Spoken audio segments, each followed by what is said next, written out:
This was me a year ago.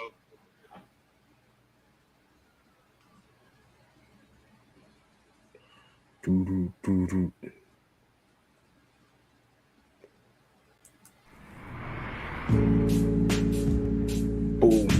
boom, boom, boom. Well.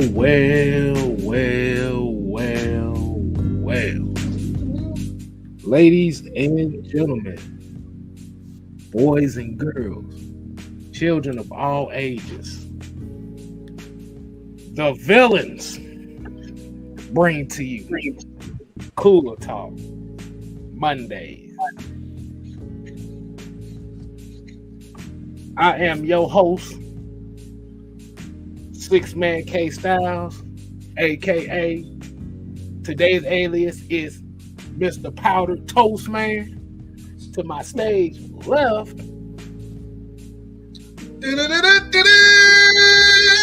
Super Coochie! Tampon. Get those tampons ready! And we appreciate y'all tuning in to Cooler Talk Monday, man. But before we go ahead and kick this thing off, we want to give a special shout out. We got a birthday within the group today. I want y'all to give y'all birthday wishes to the OG Big Sam. His birthday today, man. So I want y'all to go ahead, and he may not be in this chat, but I want to see y'all show some love for OG Big Sam in this building. I think he's gonna love it. He might tune in. You never know.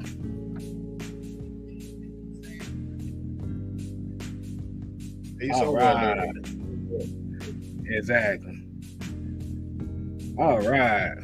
So, Mike, we got 3 special words for him. How do we want to kick this thing off right?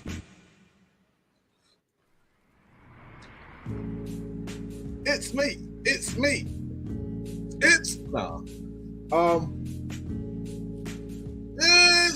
real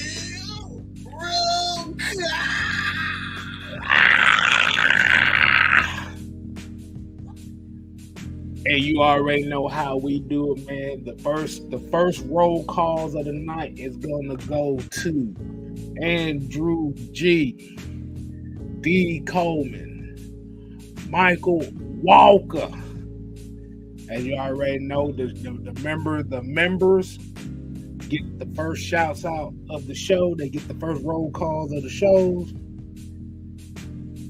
And then let's go ahead and get to the rest of the people, man. We appreciate everybody tuning in, man. Like I said, we got Joseph Thornton in the building. We got Mr. Adamfield Darnell in the building. Isaac Crimes, ATL Leo, 420 to Smoke, Bubba Gump, Nathan Floyd, Derry. Got my people Sonia in the building. We got the therapist ATL in the building. Prince Kel 89. He said he called out of work tonight, so we gotta give him a good show tonight. Lee 85, man. Appreciate you tuning in, man. What's going on with you? Sherman Wood, Dre Murphy, Jay Diaz. Let's see who else we got. Hold on, I see some more names in here. We got Shaka Zulu in the building. And we're gonna go ahead. I think that's all we got here. We got John St. Clair, D. Rob. So we're gonna go ahead. 3. You know what? Ain't no damn countdown. Let's just cut it off. Cut it off. All right, man. Appreciate y'all tuning in. Like I said, definitely happy birthday wishes to the OG Big Sam. No, he is not 71. No. No. You told me you ain't shit for that. He ain't 71. But we got a good one tonight. I know everybody's kind of still anticipating what the quarterback situation is going to look like as far as with the Lamar Jackson thing. But we finna get away from that tonight. We finna, but it's gonna come up in the talk point. But the focus tonight is gonna be on that 8th pick. But before we get to that, we got a couple NFL news stories going around the NFL right now before we get to the main event. Hey, Mike, how you doing this evening, man? Gravy, baby. Good, great. Can't complain. Got nothing to complain about. As we said earlier, happy birthday to my OG, my big brother, OG Sam in the place. You don't want to find me with a cane in the face. OG. Exactly. So you might get a I might say, yeah, that's all love right there. That's all love. So let's go ahead and get to the first story of the night. We're gonna kick a few minutes on these topics before we get to the main event tonight. Now, Mike, I want to get your thought on this, man, because I thought this was very, very interesting.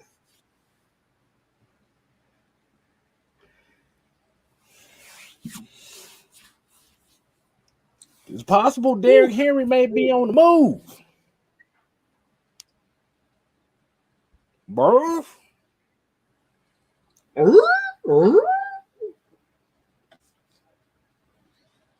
Well, damn. I want to get your thoughts on that, man. I want to get your thoughts on that, man. What do you think is? What do you think the direction they're trying to go to here as far as Tennessee, if they're willing to shop Derrick Henry?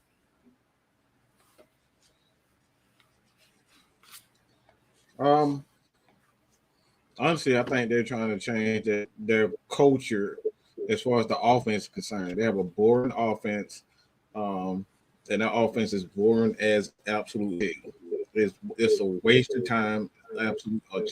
Look, I know the Tennessee Titans fans be complaining about how boring that damn offense is. It's not pretty at all. Ain't nothing fun about it outside of seeing Derrick Henry run 40 times a game. Quarterback position is absolute ass.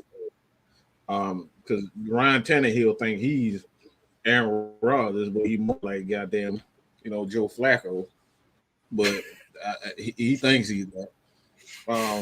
Malik Willis is just he's in the wrong organization. He shouldn't even be with that team. They're going to waste him. They're going to waste him as a prospect because they obviously want to go defense, and their head coach don't know a damn thing about offense. He don't give a damn about offense. See it lady moving. So it's like my thoughts of Derrick Henry, not surprised whatsoever. Doesn't surprise me at all. It's like this off season is very interesting because it's a lot of quality players, quality older players that are getting released from these teams. Like you said, I think you made a point to this a while back ago where you said these teams are looking to rebuild by going younger at certain positions. It's kind of interesting because you've built your entire offense around Derrick Henry. But like you said, it's not even just Derrick Henry on that team. It's Bud Dupree as well. They're looking, like you said, just to cut ties, and it's kind of interesting. And the reason why I ask why is do not be surprised. And this is why I say with the Lamar Jackson thing, do not be surprised if Tennessee's name come up in the pursuit of him. Mm-hmm.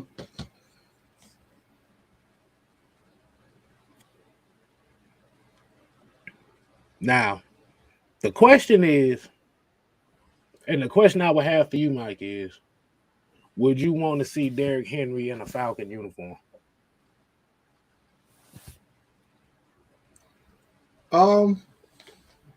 I would. Absolutely. I think it's absolutely perfect when it comes down to how he fits in this offense. I think anybody out of their mind, if you say you don't want Derrick Henry, I think you out of your fucking mind. All right.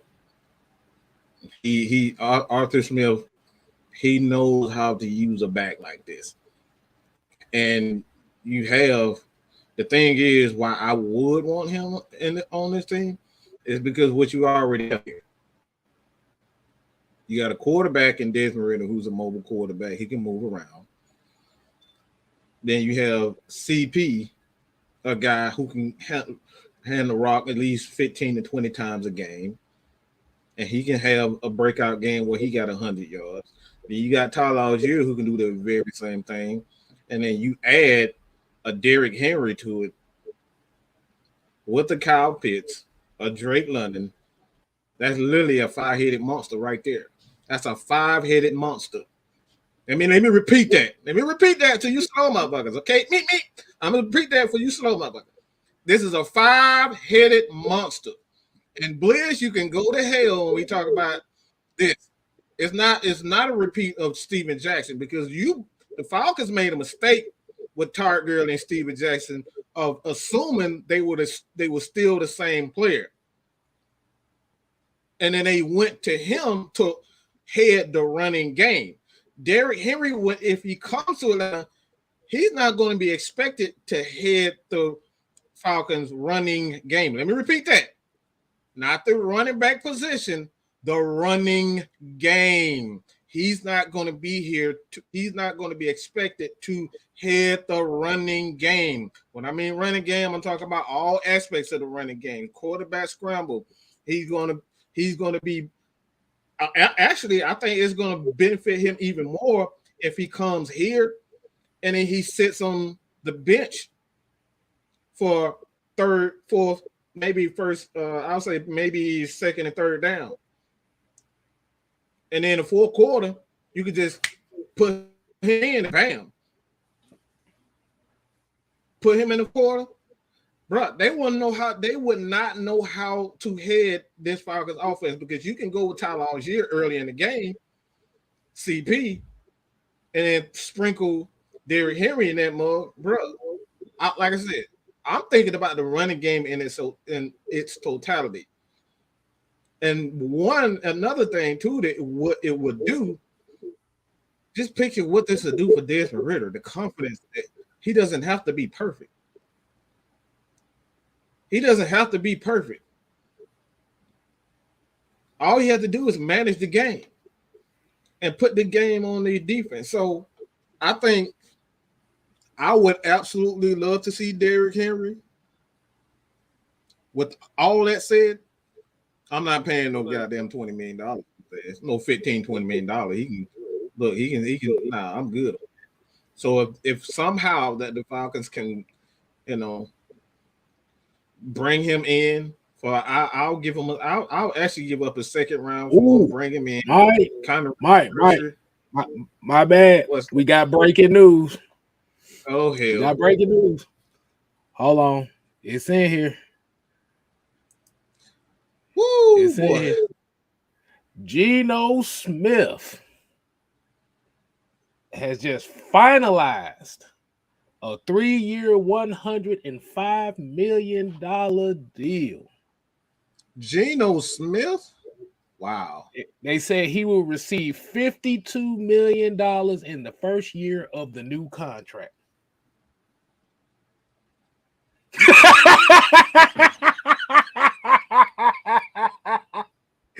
Hey, shout out to Geno. Yeah, I wasn't expecting no 52. 52. Ray Lewis. He getting a Ray Lewis in the first year. I wasn't ready for that 52, man. I wasn't ready for that. That took me. See, I was expecting 40 something, 50, No, they said but the first year. It says the first year. Hold on, let me read it here.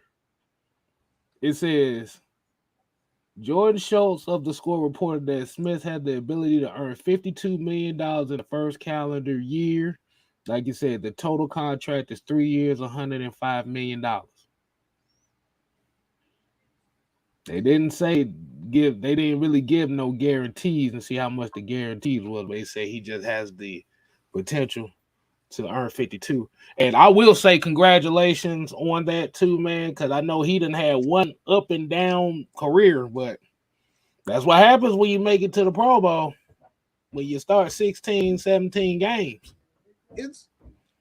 it actually you goes gonna into get paid. our next point too. It goes into our next point that we were talking about. But let me clear up something when it comes down to this Derrick Henry thing though. Yeah, I'm trading the second round. One of the Falcons.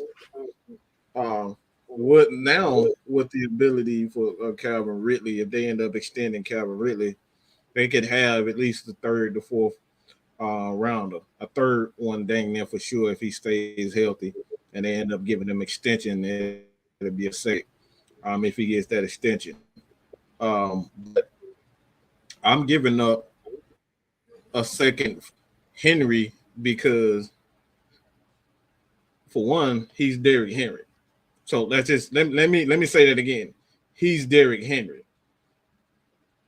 He can still be Derrick Henry that we know, but you're talking about a guy that doesn't have to carry the ball 40 times a game anymore. So he's even more dangerous with the Atlanta Falcons because they can protect him. The way that he's going in Tennessee right now, he ain't gonna last past 2 years if he keeps up this pace. Not gonna last. So I'm giving up a 2 because not what we're doing with that first round pick. Everybody keep forgetting. We can build a defense. We can build a defense. And if they can't take the ball from us, if they can't stop our offense from running the ball, it makes the defense that much better. They're gonna be off the field. But all of this predicated on getting that number lower, in my opinion, lower than 15 million. If you can get that cap number for him lower than 15 million, that's something that'll benefit not only him in the long run, that extends his career for another 3 to 4 years. Just playing with a team like the Atlanta Falcons, who has a variety of weapons on offense now. So, like I said before, it's a move that is strategic, and it's a move what I say all the time. The Falcons have to have an identity. The identity, no matter how much we try to change it, our identity is going to be running the damn ball. And if they can't stop us from running the damn ball, we're going to continue. And Derrick Henry is one of the best red zone scorers in the history of the game. Once his teams get in that red zone, they score. Ain't no ifs, ands, or buts. His team in the red zone. Arthur Smith team always lead and always in top 5 in red zone efficiency. So not only do you have a young quarterback that you can kind of put under his wing,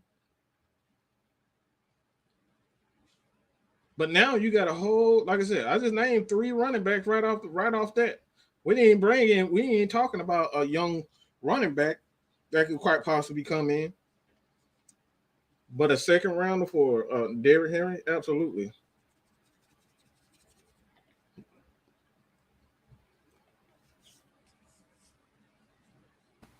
All right. Now, when we're talking about Derrick Henry now,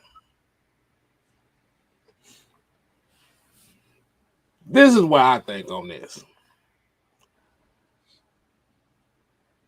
Hell no.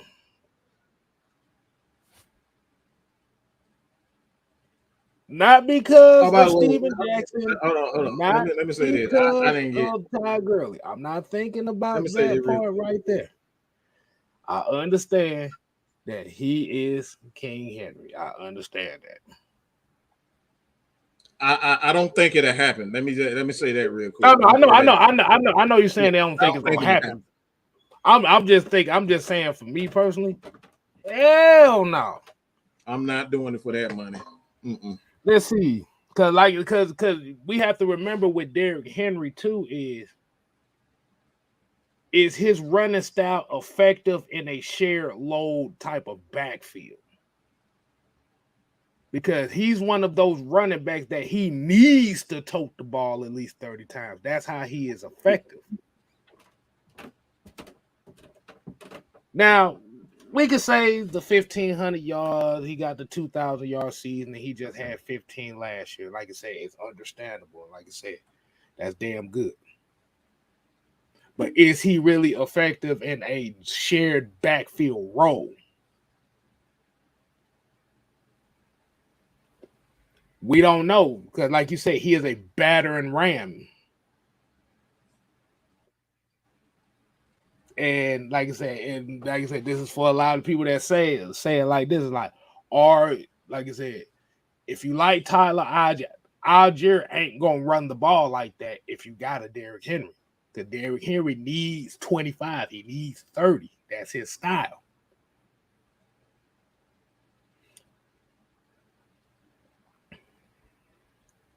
Is it a possibility it still happen? If it happens, like I said, hey, it is what it is. But I know for me, I want my running backs how I want my ties. I want them things to have some new tread on.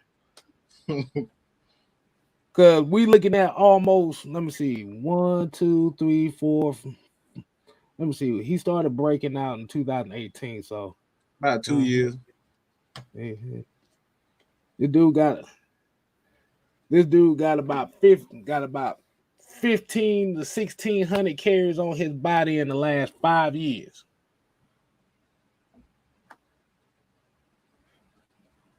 That's a lot of damn carries.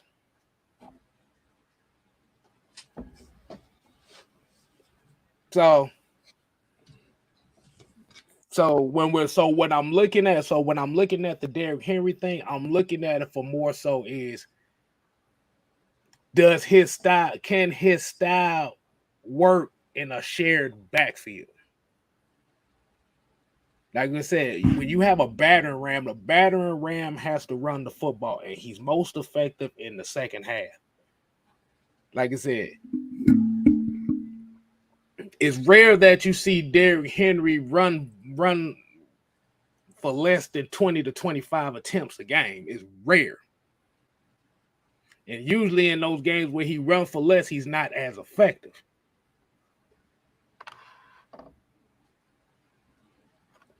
But like I said, the reason why it's kind of come up to is because you have to think with the way that this regime goes, as far as what a lot of the guys that they're bringing in a lot of guys that they're familiar with.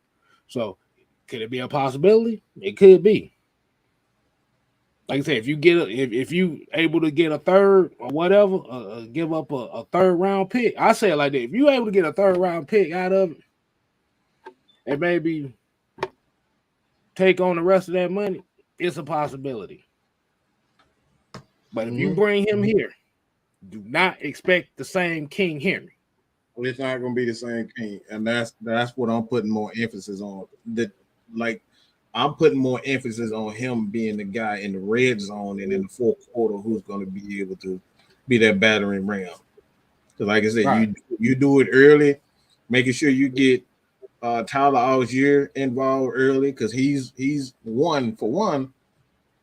He's a more all-purpose back. Him and CP, they can catch the ball out of the backfield, so they'll be perfect for the setup early in the game. So you still run the ball through Tyler Algier and CP, and perhaps get a guy in the later fourth, fifth round running back somewhere in there. If you feel like you want to go a little earlier than that, you can do that.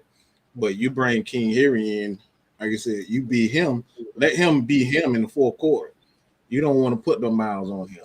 Like you put him, you use him in the playoffs, in big games, in key situations, in big games and key situations. That's what you're using it for. So, like I said, I'm giving you if the Falcons should do that. This is what I'm thinking, and this is how. Because another thing too, we don't know how Arthur really feels about his running backs. What we do know that he has confidence that he can build up any running back. We do know that. So, with that being said, that's one of the main reasons why I don't think it will happen. I don't think the Falcons need that. Right. Hush, woman. Oh Lord. They're always talking ish. Always. But like I said, we're gonna keep an eye on that subject. Let's get to the next topic of the night, man. The next topic of the night. This gonna be fun. Also, this is the one that's very interesting to me. If it decided it wants to pop up. The Saints have a new quarterback in Derek Carr. And Mike, I think you said I want to get a few minutes on this because I want to get into the main event tonight.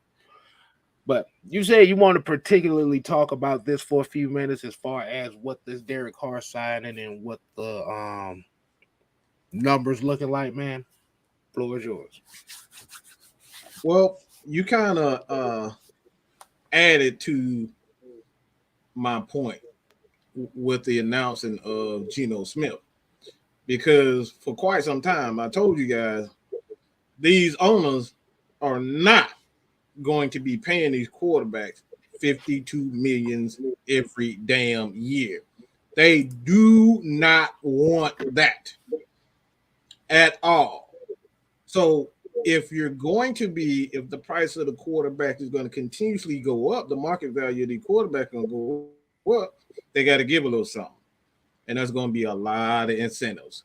And this is what you see with the Derek Carr situation. This is what you see with the Geno Smith situations. A lot of, those guys got that first year, that $52 million. But the second year, third year, this is where those incentives for the organization kicks in. After 2 years, the team has the option to either pick up that last year of Derek Carr, the last 2 years, or let him walk or re-sign him. They have the option to either pick him up or let him walk. And he has a no trade clause. So it's a 50-50 situation. In order for these quarterbacks to be able to get that money, you got to give up something. And that's something that I've been telling y'all for the longest time. There's going to be a lot of contracts with these quarterbacks. It's essentially going to be 2 to 3 year deals. Yes, they're going to have 4 or 5 years, but those third, fourth, and fifth years really ain't going to matter at all because it's those first 2 years. If you live up to that contract, we'll pay you. But you got to give up a little something to get it. And this is what we're saying. Geno Smith has the option, the ability to have $52 million if he plays well in that first year. That's what his ability, that's what he has the ability. So I think this is exactly what we're seeing. I think it's the best thing for not only the NFL, but it's the best thing for the players because unlike Cleveland's situation where they pretty much screwed, they are screwed. They don't have any team options. Girl, she's calling my government name. Girl, if you don't calm down. But if they no, she talking about all right. Mike, I'm confused. All right, I need to start reading these damn comments. Y'all going crazy in the damn comment section. But I think that's where it's headed, and we're seeing that before. Um, we're seeing that now is that a lot of these quarterbacks, you're not going to see these long deals. You're not going to see these 5, 6. You're not going to. I truly believe you're never going to see another Patrick Mahomes contract ever again. I don't think you're going to see that. You're not going to see no $500 million for a quarterback. But yeah, I don't want to be too much longer on this, but it's just pretty much what Mike is saying is potentially they're going to be going down the road of these basketball, these NBA type contracts and these MLB type contracts where it's going to be majority incentive based. Because like you said, if you looking at the market of these quarterbacks, it's damn ridiculous. Like you said, you got Kyler Murray out here with this money like this. You got Aaron Rodgers making $50 million a year. It's like, what the fuck? How are we supposed to do this? Mm-hmm. And folks are, like I said, these owners, like I said, the more the market goes up for a quarterback, the more the margin of error for building your team shrinks that smaller. This is what we talk about as far as with these quarterbacks. This is why we talk about. That's why I said, despite what a lot of people say about Arthur Smith and his quote unquote offense, this is one of the most cost efficient offenses that you're going to see because the quarterback is not the mainstay of the offense. It is the running game. Mm-hmm. And like you said, if these teams are starting to go based off of these incentive contracts,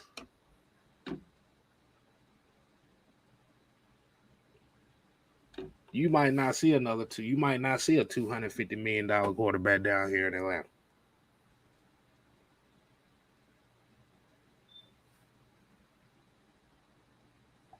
I'm just saying.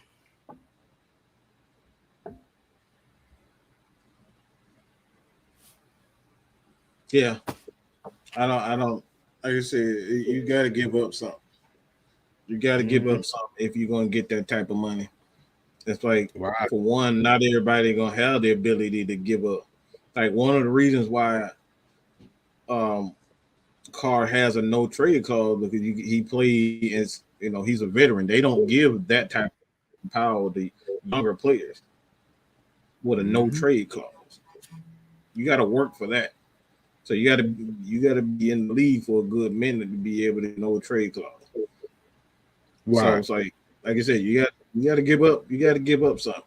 Like in order for him to get that no trade clause, he had to essentially give them the power to say, yeah, we'll give you this money, but you got to give us something. Right. But like you said, that's another one of those that's driving up the quarterback market, and like you said, with these incentive type contracts. Let's go ahead and get into this main event, man. We're gonna get to the meat and potatoes of the show tonight. Let's go through a few of these comments right quick before we get into it. And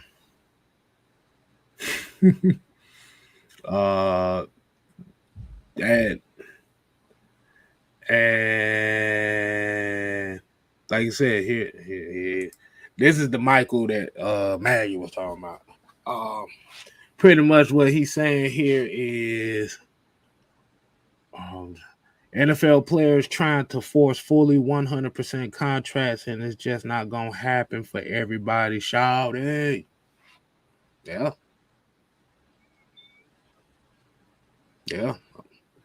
Because the thing is if you're getting these fully guaranteed contracts like this, best believe there's a lot of incentives in these contracts that a lot of these players are not really ready for. If you're talking about a fully guaranteed deal. Oh, yeah. You got to give up something. You're going to sell your soul. That's what we could call it, the sell your soul contract. Okay. Look, you think? Your ass better not be outside the house past 8:30 type stuff. I'm telling you, they Yeah, not playing. right. He's not joking. He's not joking. We gonna have security for you, everything. Mm-hmm.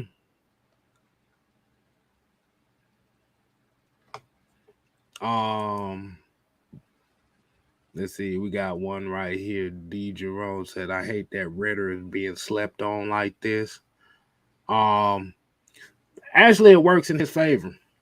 I mean, like you said, there's no pressure. I'm gonna tell y'all right now, there ain't no pressure. If nobody likes you, fuck it. I'm gonna let that thing slang like that. There's no pressure on Desmond Ritter. I'm just gonna get real. Only thing that can be done now is he take all the scrutiny and put his foot up somebody's ass for it. Mm-hmm.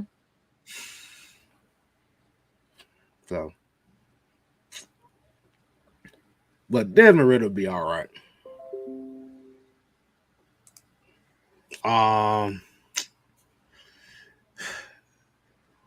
Yeah, Daniel. Yeah. Then there you got damn Daniel Jones out here talking about 40. He's looking for $45 to $47 million right now. I'm looking like, bro, for what? The hell what? Why? You got to give me a reason to give you $45 million.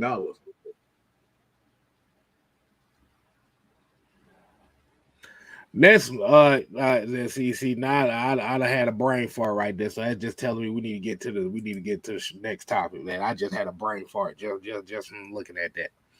All right, so we appreciate y'all tuning in to the whole show. I know if you made it this far, we're about to get into the main topic for tonight. Now, as we already know that the combine is over, so there was a lot of players that a lot of people were excited about, whether it been a Jahmyr Gibbs, Christain Gonzalez, Brian Branch, Nolan Smith, Tyree Wilson, et cetera, et cetera. Now, my question for Mike. Oh yeah. Is as we hearing a lot of these reports and a lot of these rumors going around that the Falcons may potentially look at secondary at that 8th pick, i.e. either Brian Branch, Christain Gonzalez. Do you feel like that's the right spot for them, or do you feel like they can get that trading back? How do you feel about drafting a secondary player at 8? And everybody else can answer the question too. Okay, so Christain Gonzalez is a secondary guy at 8. Or Brian Branch. That's another one. That's Brian Branch. Fuck no over Brian Branch. I'm not doing that. Fuck no. I've seen Scotty Too Hotty out there destroying that damn Alabama secondary. I don't need that. Scotty Too Hotty. Everybody know who Scotty Too Hotty is? Y'all know who Scotty Too Hotty?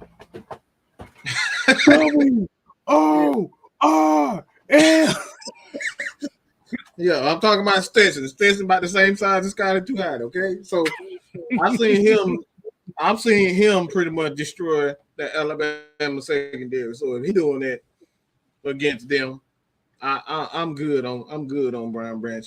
And plus, I just don't think it's a move that's gonna make us better. I just don't think it's gonna make us deeper in the secondary, but I don't think it's gonna make us better. Like for me, when you draft a guy, see, this is one of the main reasons why the Falcons drafted Kyle Pitts versus Trey Lance. Trey Lance wasn't going to make that offense better immediately. Let me say it again. Trey Lance in his rookie season wasn't going to make the Atlanta Falcons team better. That's it. So if I'm drafting a guy with that pick with the Atlanta Falcons need a player that's going to make them better immediately. Brian Branch is not making the Falcons team better immediately. Because guess what? We still going to have the same issue up front. Have the same issue. Everybody, look, I'm tired. Okay, I'm tired. Y'all gonna force me to do another goddamn rant tomorrow because I'm sick and tired of these prissy ass. Everybody want to press. Look, Kstylzz. Do I gotta say this again? Do I gotta say it again? Give me an ugly fat. Look, no, I'm sorry. He said he want him some choir robes up in the front. He wants some choir robes. Oh, Look, on the keys inside and they coming up. You don't know what I mean? That be the big beluga whales up front. Give me Lord. Give me a 5. Give me a 5. You cook clean, and I ain't got to worry about shit else. I ain't got to worry about talking back and all this other shit. Cause them dimes, them 9s and 10s, yeah, they gonna talk back and they're not gonna cook for you. They're gonna be in the mirror looking at their hair, fixing their makeup and all that shit. No, I want a 5. Okay, I want a 5. Give me a 5. I don't want no Christain Gonzalez at 8. I love Christain Gonzalez. I don't want him. He's a dime. He's one of them prissy players I'm talking about. I need me an ugly, fat, disgusting looking thing in the trenches. I need a defensive guy in those trenches. I need a fat slob with jelly rolls. Okay, I need him to sit that and pump that belly. You know that dance that Warren Sack used to do after he get a sack. He rolled that belly. Yeah, right. I need those types of guys up front. I need somebody to sit on the motherfucker. Okay, sit on them and don't scream and make people scream until they get up off of them. Those are the types of guys I want. I'm telling these 180, 200-pound guys. No, let's draft these big defensive guys, build the trenches, and start from that. And then in upcoming draft, I guarantee you, Brian Branch is not going to be the last great defense, a good secondary guy. Secondary guys in college, that's always you can always find a good corner. You especially now. You can always find a talented corner. Every draft, there's always 3 to 4 good corners in the draft, and that's the low end I'm giving you. So I don't care. Even safeties, you can find some quality safeties in free agency and in draft. So I'm not drafting no Brian Branch at no damn 8. That's crazy as hell. When we still have the same issues at hand. And shout out to Nathan Floyd for this. I actually read about that. They say it's a possibility that Jalen Carter may fall down to the Falcons. Is that where, if he falls down to the Falcons, that's where that, like you said, that's where we snatching them at? I say why not, bro. Okay.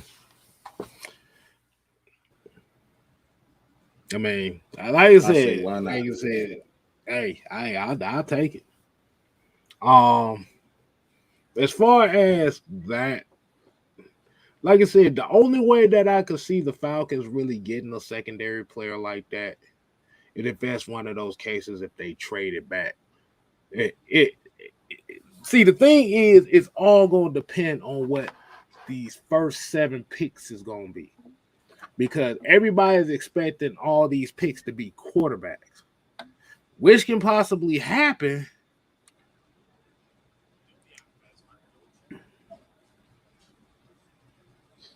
And I knew this was going to come up too. Everybody else talking about Nolan Smith at 8.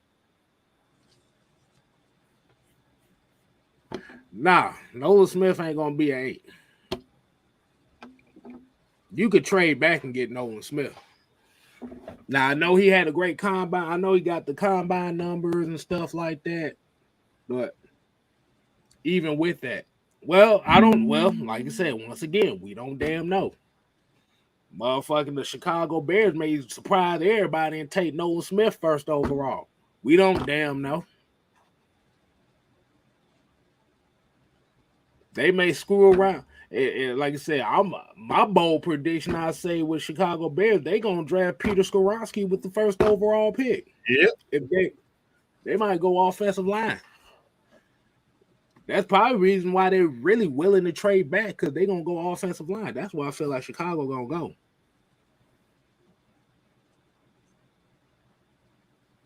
I feel like the Arizona Cardinals may go Bijan Robinson. Like I said, it's so many different scenarios and so many different ways that you can go in this draft. It's not going to go where everybody is expected to go. Mm-hmm. I like Nolan Smith. I liked him before the combine.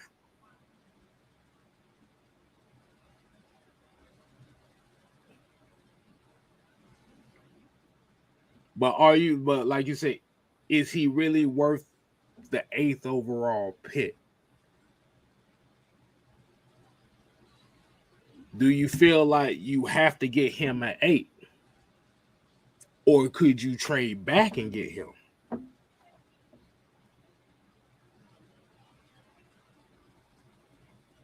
Let me ask you a question, Kev. What's up? What's the objective in the draft? It's like for a team like the Atlanta Falcons, who have already started their draft process, they already have their guys on both sides of the ball they're building around. So they have a foundation set already.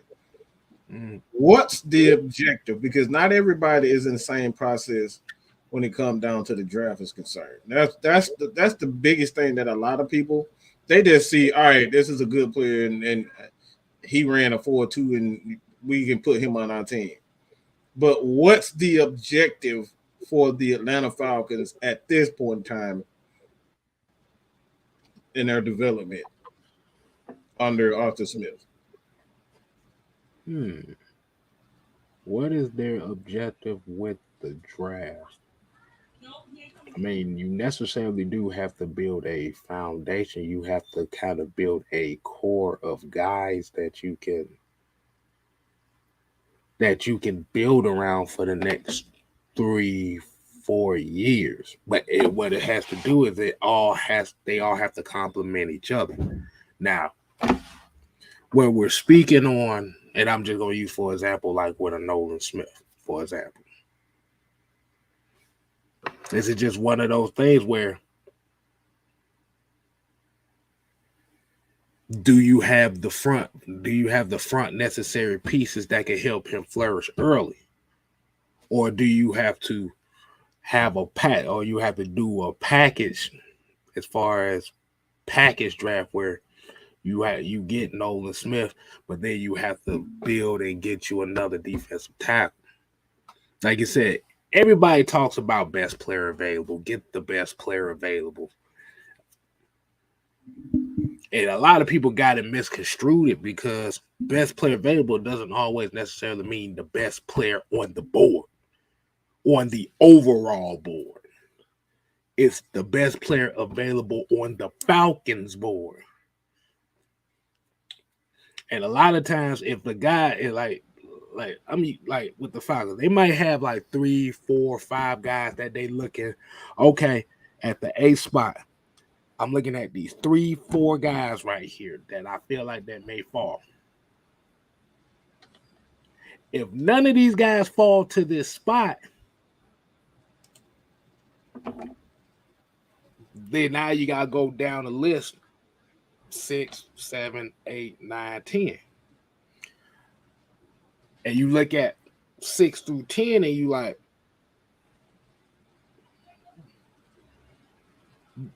do I really want to reach for this guy? Or do I want to trade back, get some more value, and still get this guy?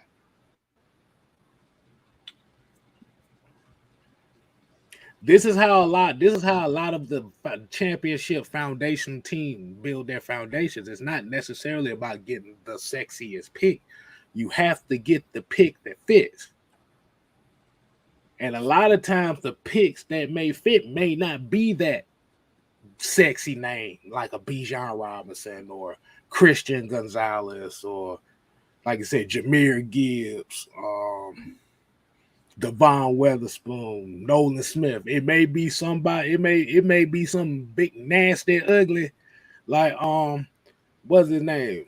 Jacqueline Roy out of LSU. It could be one of these guys. It could be JL Skinner, safety out of Boise State. It could be running back room. It could be Devin A. Chain out of Texas A&M. Mm-hmm. It could be Keanu Benton. It's like we got to look at the draft board. We have to pay attention to what these guys are saying. And a lot of times what they're saying is not necessarily always best player available. It's about who the fuck fits my system. Like I said, this may be a draft this year. They may trade out the first round. Have you ever thought about that? Mm-hmm. Because it was best for the team. Mm-hmm. And let me reiterate this, because we got this ass clown and Alex over here. He's thinking everybody crazy. He calling everybody crazy and said he's not a reach because you're so focused on that person's talent. That doesn't matter. That's why this is why a lot of guys drop, because you and the fans are so focused on that person's talent, and then you say, all right, oh, they crazy for letting him drop, because that team has a need. Let me break it down for you, because look, you got a team like, all right, let me say, all right, before all of this, we had a team in the Rams. The Rams were a damn good team when it came down to before. We talking about before Jared Goff. It was a damn good team. They had a good defense led by Aaron Donald. Great defense led by Aaron Donald. So they had their anchor already on defense. All they had to do was just put pieces around him. It's already set. So what they needed to bypass that learning curve in order to compete for championships. So what do? They went out and spent a whole bunch of money on those secondary pieces, Leonard Floyd, the drafting the Ashawn Robinson. It made sense because you already had that anchor in the middle. Well, the Falcons have that anchor in the middle, and they don't have an anchor on the offensive side of the ball. That's the problem. Falcons don't have that anchor on the offside on the offensive side of the ball. We wanted to be Pitts. He's not ready yet. We wanted to be Chris Lindstrom. He's there, but can you really, run the ball 40, 50 times a game and win and let there be a consistent? So it's still a learning curve when it comes down to the offensive side of the ball. So the Falcons can go out and put a little bit more. They can go, all right, take a chance on the offense, on the defense side of the ball, sign this guy, draft this guy, draft this guy. But offensively,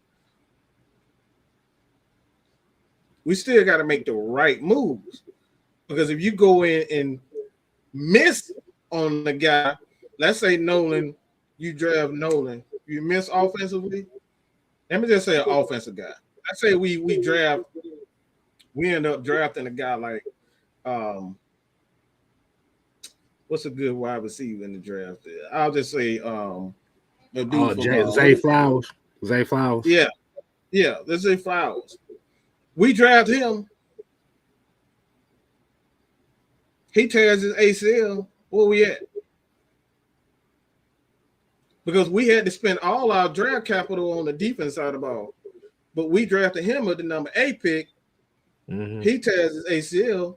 everything going because guess what? We don't already say it has to be a foundation set in order to take these chances on guys like a Nolan. If you notice, Dallas, for example, Dallas, they always build their trenches first. They focus on their trenches, even in free agency. They go outside defensive end, defensive tackles, offensive side on the offensive side of the ball. They go always draft an offensive lineman, and they build in the trenches first. And then, all right, since those are solidified, I can go get me a what's a little damn wide receiver? I forget his name. I want to say Tavon Austin. He reminds me of Tavon Austin. CD Lamb. You can take a chance on getting a CD Lamb. Why? Because you already solidified your trenches. You solidify the offensive trenches. You solidify the defensive trenches. You can take a chance on getting these skill players in these skill positions. You can take a chance on this. You can take a chance on a secondary, a guy in the secondary. You can take a chance at a guy at wide receiver, or even a running back. Why? Because those trench positions are already set. The Falcons still have issues in the trenches. So if you go get a guy like Nolan, who wasn't this focus of that Georgia defense, let's keep that real.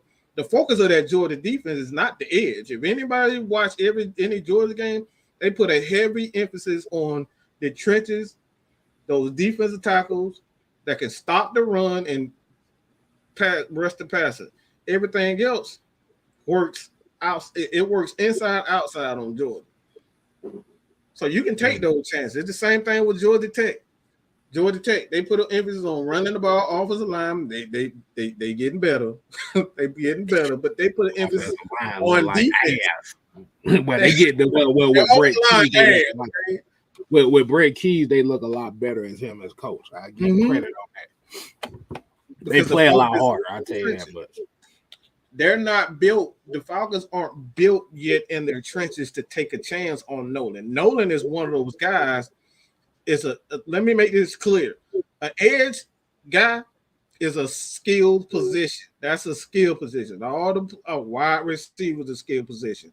Running back is a skill position. Cornerbacks, safety, those are skill positions. Okay. And with those guys, you can find these guys anywhere. The skill position, you can find great players at those skill positions anywhere. But when it's linebackers, defensive linemen, defensive tackles, hard to get those D tackles, hard to get them great linebackers, hard to get them good centers, guards, tackles. It's hard to find those guys. It's hard to find the tight end. It's hard to find a tight end, bro. It's not as easy to find these tight ends. But these guys in the trenches. So Nolan, a guy, he's a skilled player. But I can get another guy like Nolan in the second, third round. All right. Let's get these super chats out the way, man. This one's been on the screen for a while, but shout out to the Driller Man for the $5 super chat. Now, go get the barehanded hog eating mud pie, making whole stuffers to stop the run. Facts. Come on, man. Facts.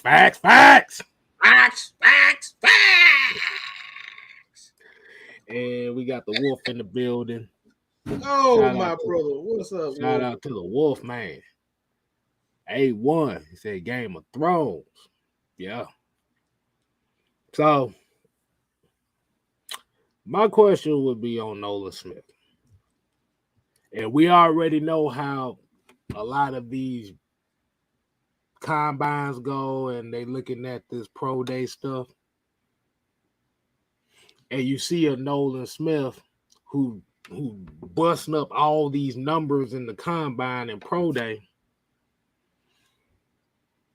I asked Alice this question. Are you willing to trade up to the top 3 to get Nolan Smith? Just based on these combines. Because you know these 40s and stuff like that is going to elevate them.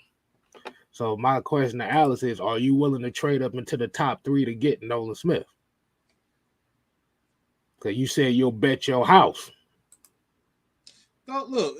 Don't try to play that bullshit with me talking about it's not the combine. Shut up. You about to nut on yourself because you watched that damn combine. Look, who people think they fooling with this? No, because no, I didn't say. Look, I didn't say you watched the combine. I said based on the combine itself. You know how they overhype all these numbers and these measurables. We're seeing the same thing with Anthony Richardson right now. This man said he watched tape. You ain't watched tape because if you saw the tape, what I just saw, you saw that nobody in the damn college football could run on Georgia for the last 4 or 5 years. Okay? That's why Nolan was able to make plays. I thought you were smart, Alex. I really thought you were smart. That's why he's able to make plays because they're not running that big Jordan Davis in the middle. They're not running that Jalen Carter in the middle. Duh!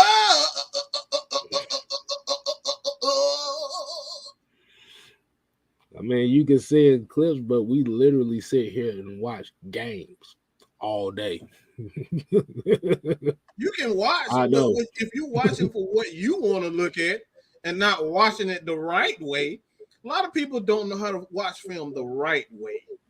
There's a wrong way and there's a right way. And that's why every position matters. When you see edges, let me say this, Kstylzz. What happens when Von Miller early? Let me say, all right, if you got that Denver, you had Davis, and you had what's the other boy? Damn, I forget it. I always forget his name. But the white boy, the big the other defensive tackle they had. And they had Von Miller, and they had the dude Malik Jackson and Derek Wolfe. Derek Wolfe.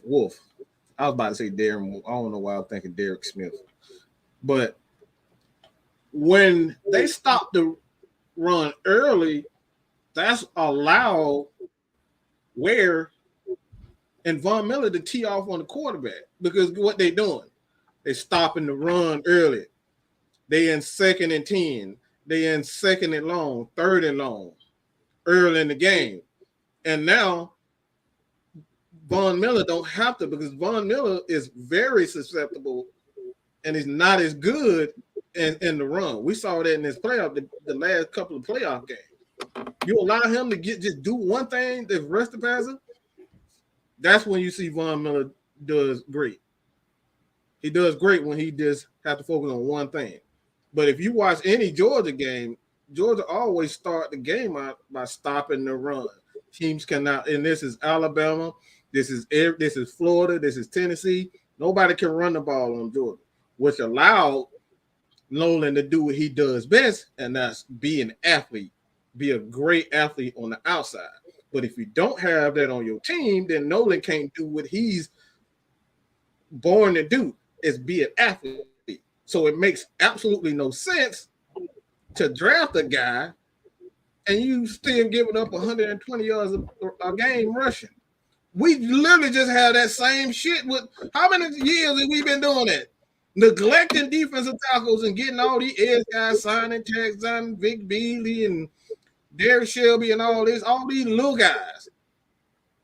And we just keep telling you, it's like, all right, why don't we just get these big old guys? Kstylzz about to have a conniption over here. I'm sitting here laughing, bro. Because he's literally doing it again. He's doing it again. Yeah. He's doing it again. It don't matter how many special edge guys you get. If you don't have an opportunity to be an edge, what good does it?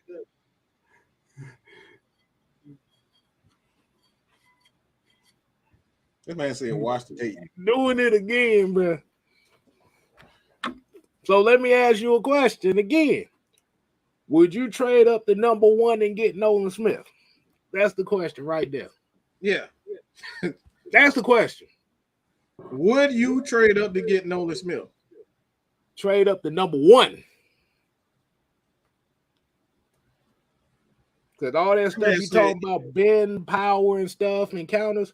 Oh, we know he got that. Bend and power. What you say?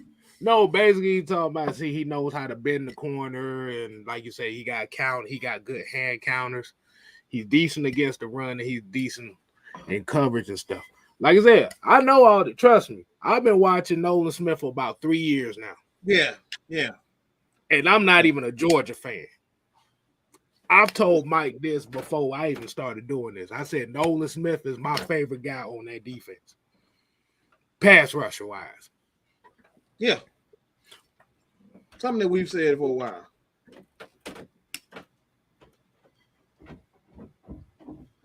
So I already know what he can do. Everybody that's watching this show knows what he can do. Majority of these people that watch our shows are Georgia Bulldog fans, so they know what the hell Nolan Smith is up to. Yeah, there's a reason why Jalen Carter and Jordan Davis went high in the draft. Like I said, you doing it again. You doing it again, man. You trying to be the smartest guy in the room.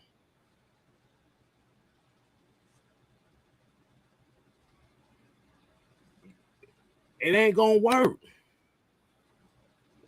Because everything that you're saying about Nolan Smith, everybody already knows. Yeah, we know that already. We already know that. That's why I said majority of these people are Georgia fans. And I can attest for that because I get made fun of by every last motherfucker that watch this show. Mm-hmm. Bitch, I am a human clip machine, okay? I can give you clips, but I can also look. Let me just say this. Let me say this.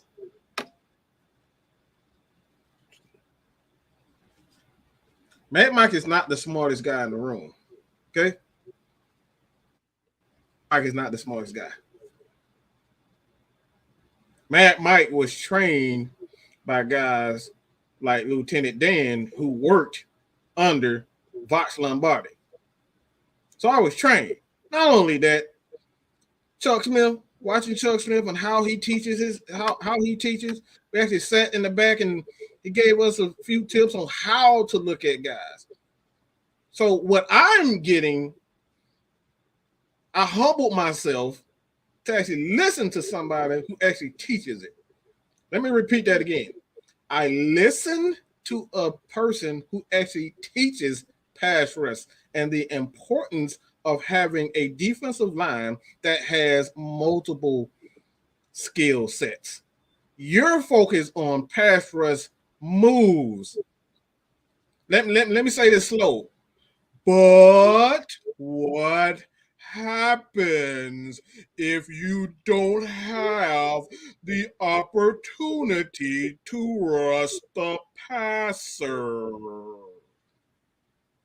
Then what good is a Nolan Smith? Get that? Not that difficult. It's really not that difficult. Not that difficult to understand.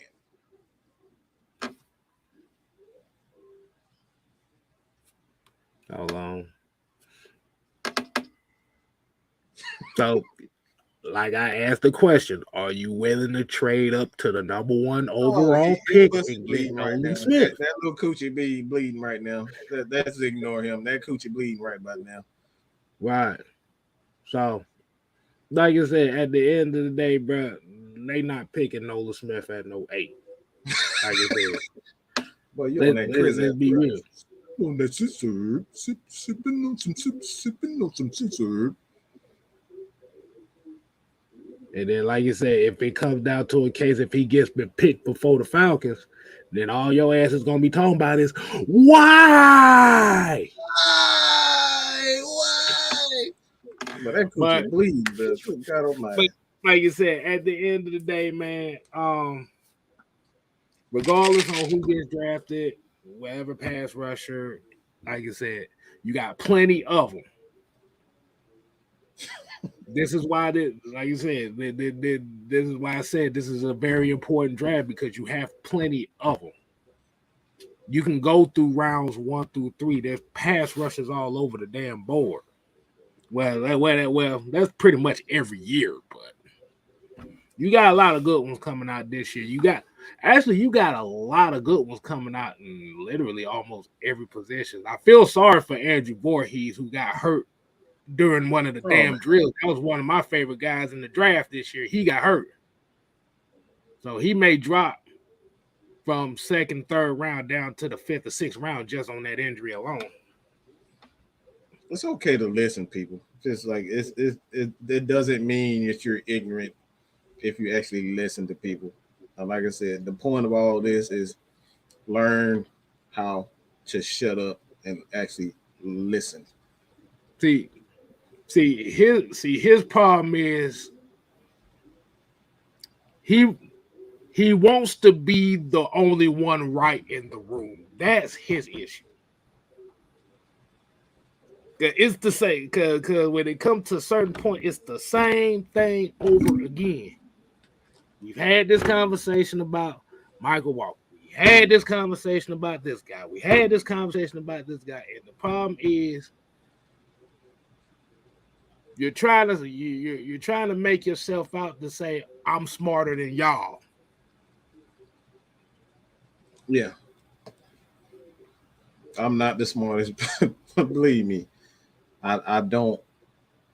Like you said, that's how you turn folks away. Like I said, we give information and we give our thoughts on things, but we never say we the smartest guys in the room. Now we will combat your takes. That doesn't mean we're the smartest guys in the room. That means we're trying to get to a common understanding.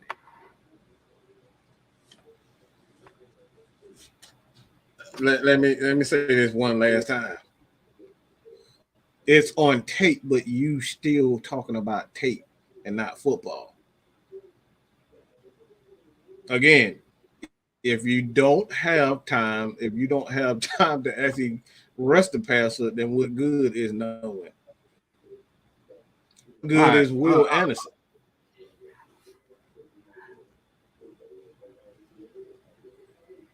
All right, look. Al, you said you never was the smartest, but you damn sure acting like it. And about assuming that's what the energy you put out there. Now you under 21, but like I said, this is one thing you're gonna have to learn if you're doing the thing. Like I said, if you act like you smarter than everybody, that's how you turn people. That's how you turn your audience away. They look for information, but they don't want to feel like dumbasses. Now, if you just say some dumbass shit, then that's when you get critiqued on dumbass shit. But let's go ahead and move off that topic because it kind of threw the energy off just a little bit. Mm-hmm. We about to end the show, but I got one more topic that I want to speak on. And this is gonna be a doozy. Oh, Lord have mercy, Jesus.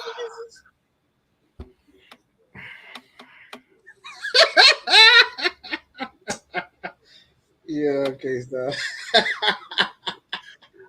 Oh man. Go ahead and start it, Mike.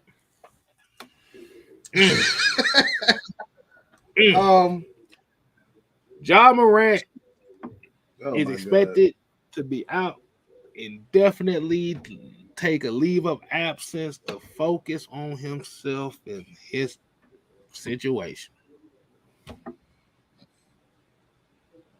Floor is yours, Mike. This actually goes right into what we just literally just stated. I learned from my OG Chauncey. I learned from my OG Sam. Like when I have ideas and I'm thinking about all right, I may be overdoing it in this area. Like I go to them. I literally when I'm talking about decisions about this channel, I go to quote unquote the conglomerate, aka the unholy alliance. Start with I always go to two people first. I always go to Kev. I always go to Maggie first. Those are the first people I go to. Maggie and Kstylzz. Then I go to Chauncey, Sam, LT, Rashad, RB, aka Ready. I go to all these guys. And I say, all right, this is what I'm thinking. And based on what they say, I make my decision on based on what everybody say. I'm saying all this to say this about Ja. His dad ain't giving him his dad is his worst enemy right now. His dad is his worst enemy. You're gonna have your child killed because you won't be a fucking dad. This is serious. How many kids have we seen as rappers dying because they think they thugs, because they gangsters, hanging around Bloods, hanging around Crip, because you think you bought that life, bro. I know. Look, I'm telling you right now. Look into my eyes when I tell y'all shit. I know motherfuckers that has died living the gangster life. Died. D-I-E-D-K. These motherfuckers are dead. I got a partner right now. Is it make because one mistake got pissed off, decided he wanted to use a damn gun and just end somebody's life. Still suffering from that same decision. Again, I'm saying this to say that his dad is his worst fucking nightmare. This dude think it's a game out here, bro. But these streets ain't, bro. These streets don't care nothing about Ja. I know motherfuckers that ready to be the guy to put Ja down. Believe me, there's some guys on these streets that ready to be the guy, like they did the legend himself, the Crip legend, the Crenshaw legend himself. They love to make an example out of motherfucker. I want to be known as the nigga who did this to this guy. And you putting yourself in the position to be that guy that get gunned down because you trying to be hard. And his father right along with him, trying to start fights with guys like Shannon Sharp. Instead of being a damn basketball player, bro, you making millions of dollars. What are you doing, bro? You got kids that love Ja. But Ja, guess what? Being an idiot. A new thing that came out today is that they had a team meeting that they were going, all right, it's getting around playoff time, and we're going to have Steve Adams. He said, all right, nobody going to go out. Everybody decided we're just going to stay and we're going to focus on finishing the season. Guess what Ja does? Breaks the rules, go out to the club. And not even a day later, he gets in trouble.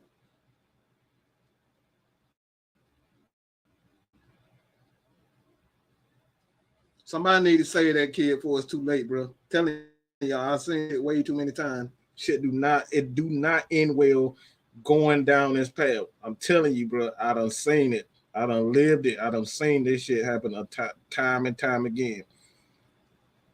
It ain't nothing cool about being gangster. Nothing cool about that. It's only one end. It's two ends. You're gonna end up there, or you're gonna end in jail. Period. That's all I really got to say about that. But he needs to slow down. Somebody need to get in his ear and say, all right, bro, this shit is real out here. Too many young King Von. I can go on and on and on. All these kids dead, bro, because they live in that lifestyle. Dead. Time and time again. And the thing is, people never thought it would be them. Oh, it ain't gonna be me. Look, shit, I got 100 dudes behind me. I got security. Everybody 300-400 pounds. Anybody can be got at any given time. Somebody need to get in his ear, bro. I don't want to see another rich athlete size entertainer gone because they trying to play an image. Like they trying to be goddamn Tony Montana and shit. Go ahead, Kstylzz. I'm kind of pissed off. I'm sorry. Shout out to Dre Harrison for the $2 super chat. He said, how you guys feel about Derek Hall from Auburn?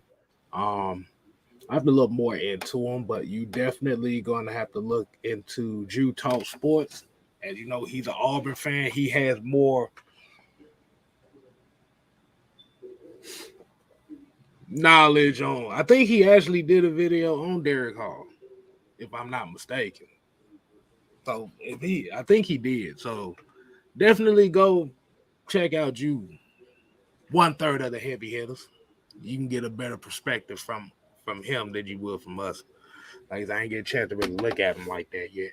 I've been so focused on the guys that may not get drafted. I haven't really paid attention to the guys that actually would get drafted. So definitely shout out Dre Harrison. Appreciate the love, homie. The problem with this whole Ja Morant thing is not that he's throwing up gang signs and like you said, it's the guns, it's the energy that's getting put out here. Like you said, I understand he got that dog in him and he's trying to it's the little man complex. You know how when you're trying to overcompensate and you're overcompensating on the court because, like I said, you a dog. You out here, you trying to prove a point. See, the issue is, for example, I'll use the Pacer situation where the homeboys pointing beams at Pacers fans. Was it Pacers fans or was it players as well? It was I think it was his crew pointing beams at people. So was it his crew, his dad and all them? They were doing that. See,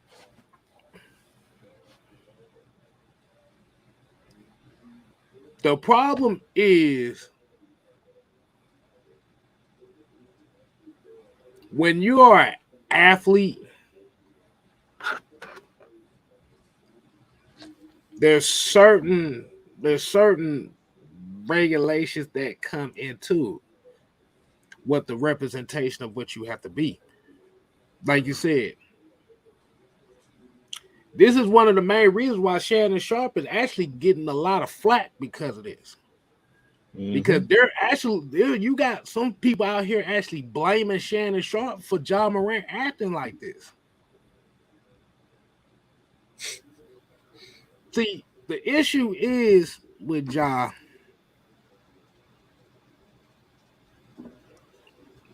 Like you said, you got too much riding on this. There's a public image that has to be protected, especially when you got a max deal coming up. Because let me see, Morant came in 2000. What was it? 2018. I think 2018.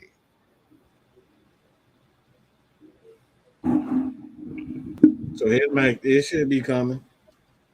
Yeah, 2018. So you got a max deal coming up. See, you don't want to put yourself in a situation where you messing that bag up. And you already know they're going to be looking at you as a public figure and as a you're a young rising star in the NBA. You're one of the young gunners. Like you said, you got one of the highest selling jerseys in the NBA. So when you got this image out here of all this stuff going on, it may not necessarily be him, but it may be like his crew. It may be the people that he's hanging out with. Like I said, you don't want to fumble your bag on no stupid shit. Not Memphis. And Memphis people, they don't care nothing about nobody in Memphis. Exactly. And the thing is, you don't want to put you putting the energy. That's what I'm saying. The energy is not it is what people are going to is what those type of folks are going to be attracted to. That's what you're gonna bring the wrong type of energy towards you. Yep. Like you said, watch the company you keep. Watch the company.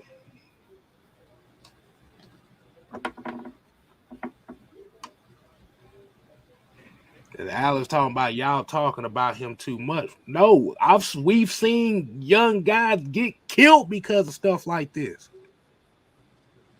See, you don't give a see. You may see. You're young. You're not thinking of that. We're older. We've seen this. Yeah, my best friend was killed because of that, hanging around the wrong people. Dead. Like you said, we literally just seen we've literally just seen these stories happen this year alone. It damn near was happening every week. Chauncey got let me say that Chauncey know a dude right now that's on the news because he's missing.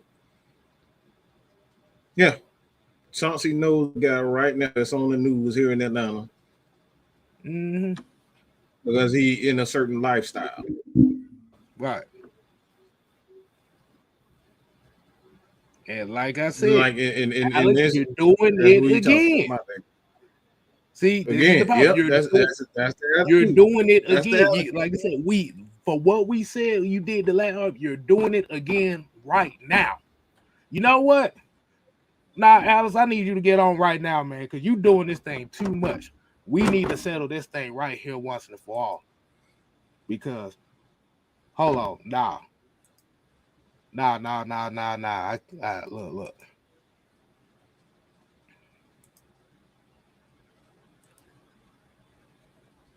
Nah.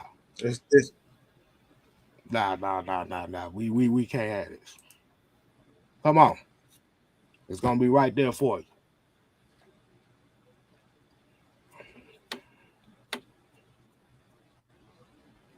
It's gonna be right there for you.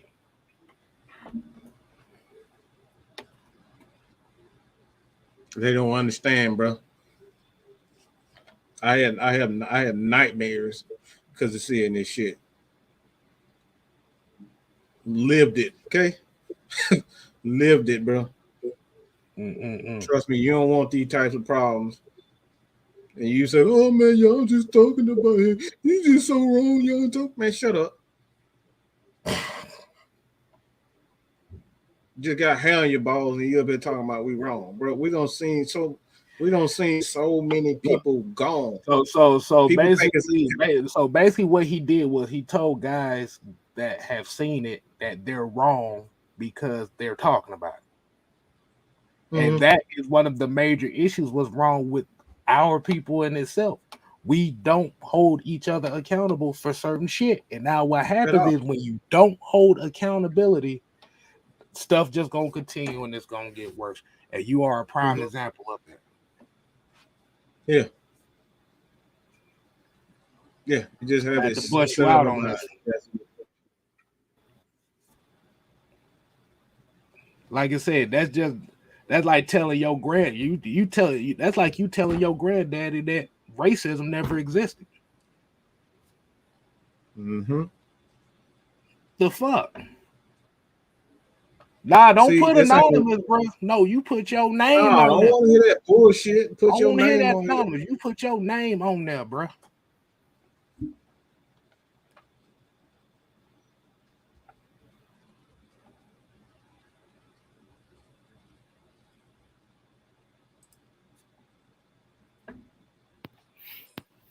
Look, I'm gonna be completely honest, because the energy. Look, I'm gonna match it today because I'm not gonna sit here and act like I'm the most smartest person in the room.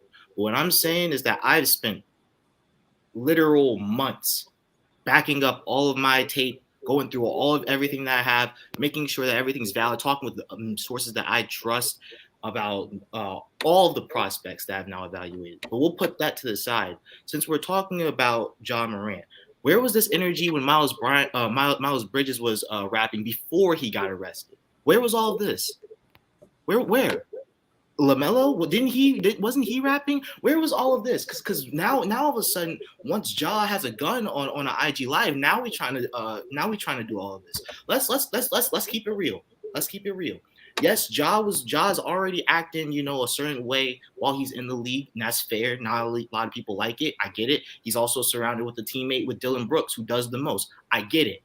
But he does literally one thing, right? One thing, and now all of a sudden it's like now people think that he's a gangbanger, he's this and that.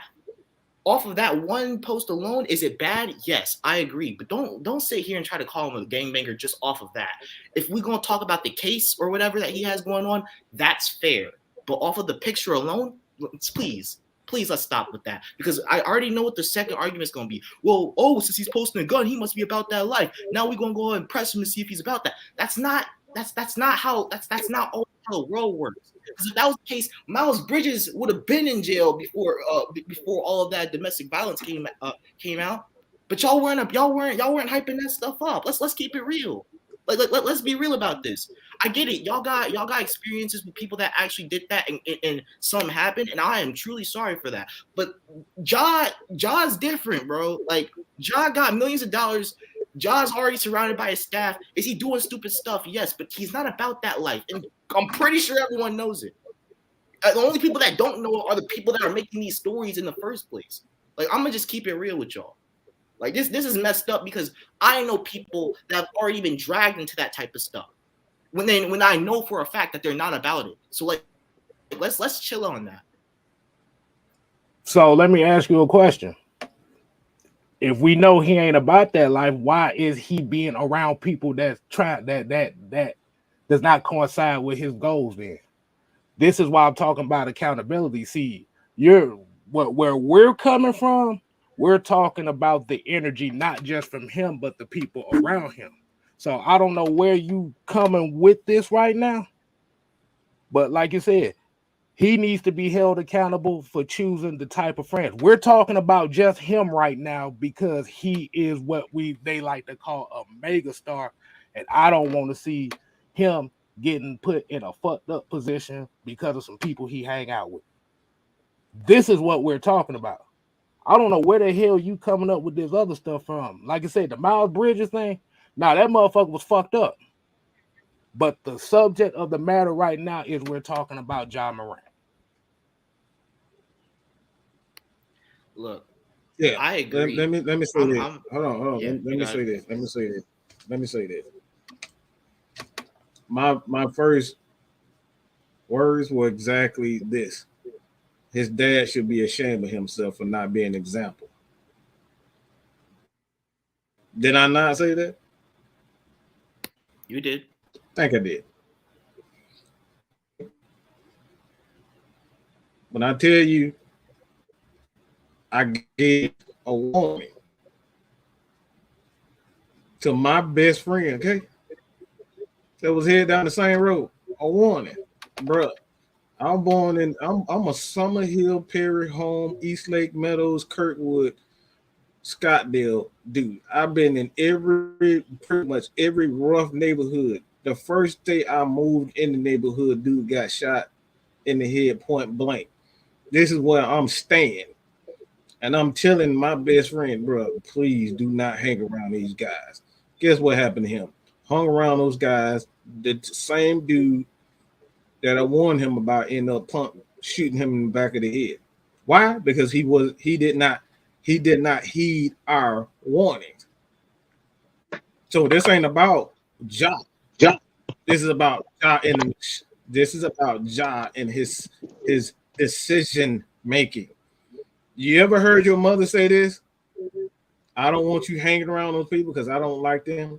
You ever heard your mom say that? I have. That's it. This is where we're coming from. A lot of people, all you want because we have a certain attachment to certain people. All we can see is them because we in our fandom mode. We in our personal mode. A little bit more ticked off if they say something about my favorite guy. Hey, Kstylzz, look. Somebody say something about Kstylzz. Hey, they about to be knuckling up when it come down to me. That's my brother. We're gonna knuckle up. You ain't gonna be talking to Kstylzz in no type of way. Why? Because that's my dog. So when we saying that these youngsters gotta watch the company that they keep, Tupac dead because guess what? He had the same issue. The wrong energy around him, the wrong crew around him that agitated and aggravated. Because if you got one guy that's in, you may not be about that life, but if that dude behind you, you telling him he woofing at other guys, this is why what you call is dead. From the Migos. He did because of the same issue. He got shot. Mhm. He got shot dead. Why? Because everybody else was woofing around him.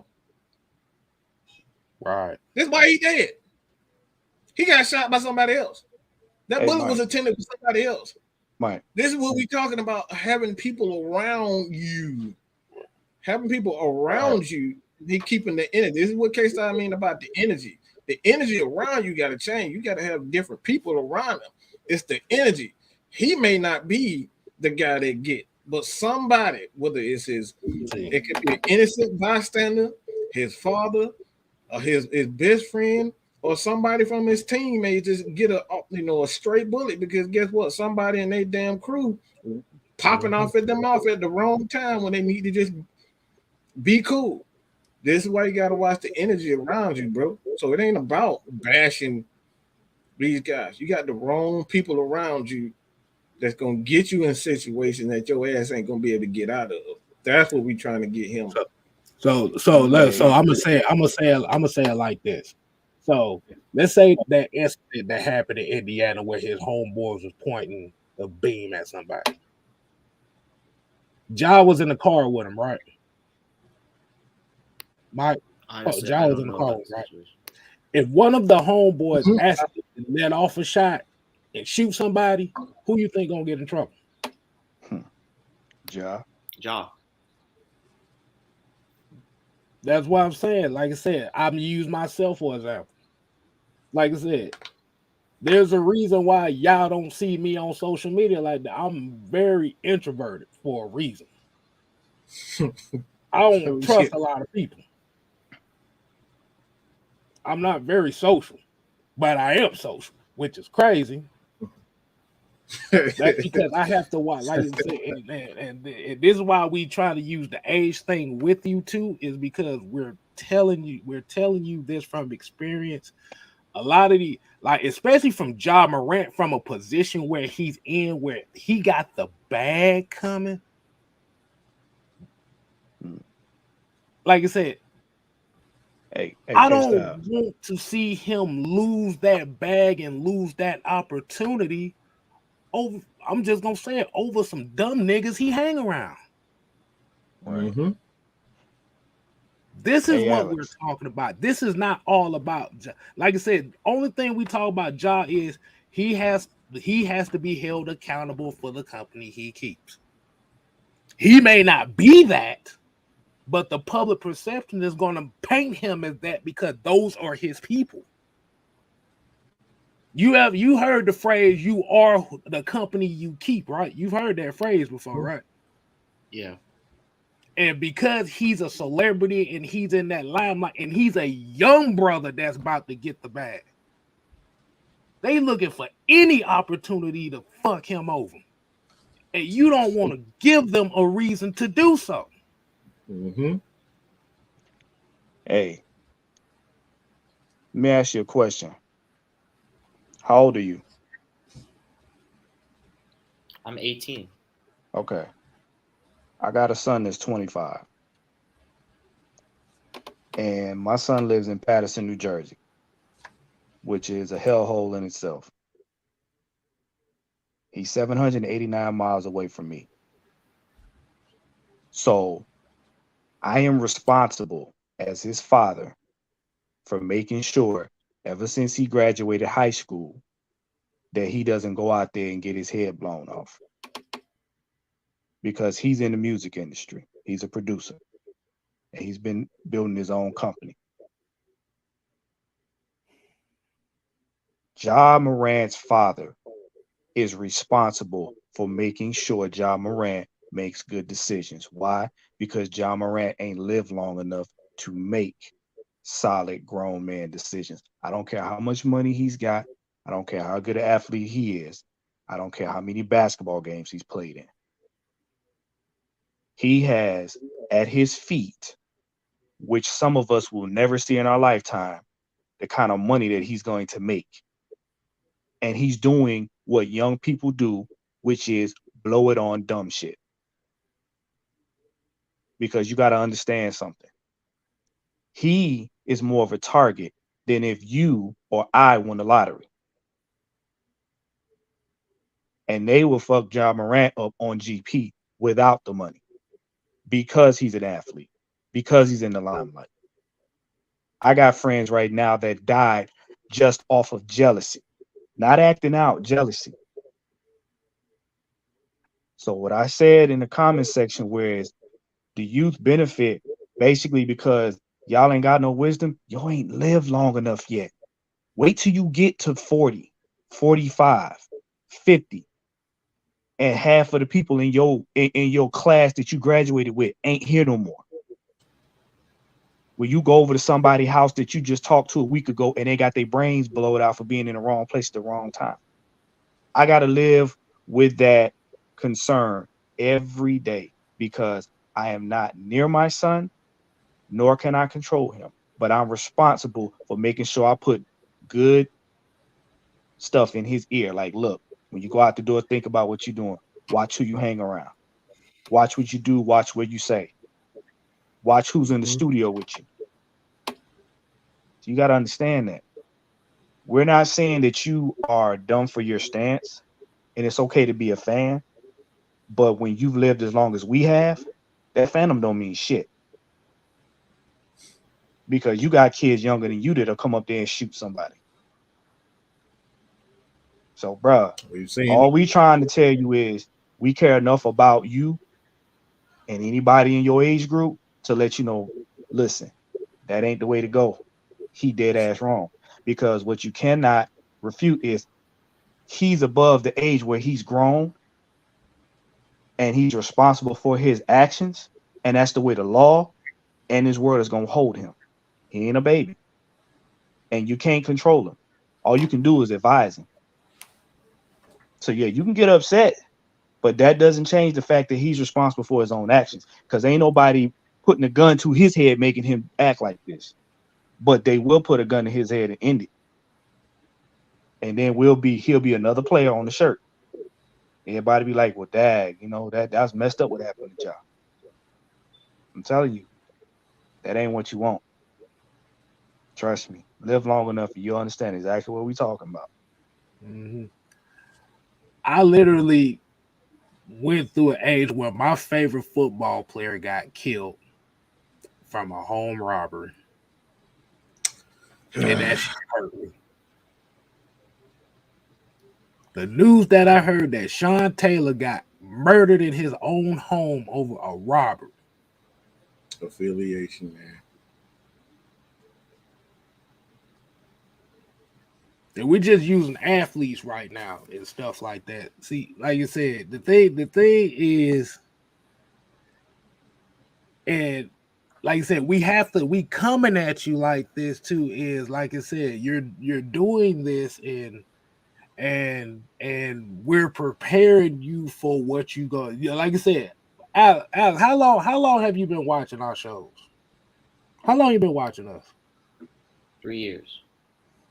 You know how we get down. Like I said, if it's something, if we're going to combat everything you say if we don't agree to it. But the thing is we're going to have the conversation. I'm not, like you said, this is why we coming at you like this, because at the end of the day, we know what facts you got. We can agree with what facts you got. But then you're going to be running into people that's not going to agree with it. We deal with this shit every day. You ain't got to deal with being called, I'm just going to say it, being called a retard by priests. Yeah, I dealt with that. Yeah, the man of the closet. And I had quite a few of them because I didn't agree with what they said. And you've seen it too. When one of the guests called in the show and told you that you didn't know football because you didn't agree with his take. And you saw how defensive I got because of that, because I wasn't finna have that. Am I right? You're right. So when we speaking on this Ja Morant thing, is because you, Alex, you have a gift. McNair, man. It's so many guys. I'm sorry, Kstylzz. Steve McNair is another athlete we talking about hanging around. And that's my favorite. That's one of my favorite quarterbacks of all time. Got killed over a side chick that didn't want to leave. Mm-hmm. Vernon Forrest, Lorenzen Wright. Lorenzen Wright got murdered because he was hanging around like gangsters, literal gangsters. He's dead, gone, because he was hanging around gangsters. Got affiliated with gangsters, and they ended his life. Like, bro, when we say, when I tell you, I know for a fact, I got people that's ready to do work for you at any given time for a couple of $100. These people don't care, bro. Like, they looking at John like he's a meal, bro. You a meal ticket for somebody. Mm-hmm. That, bro, they are hungry.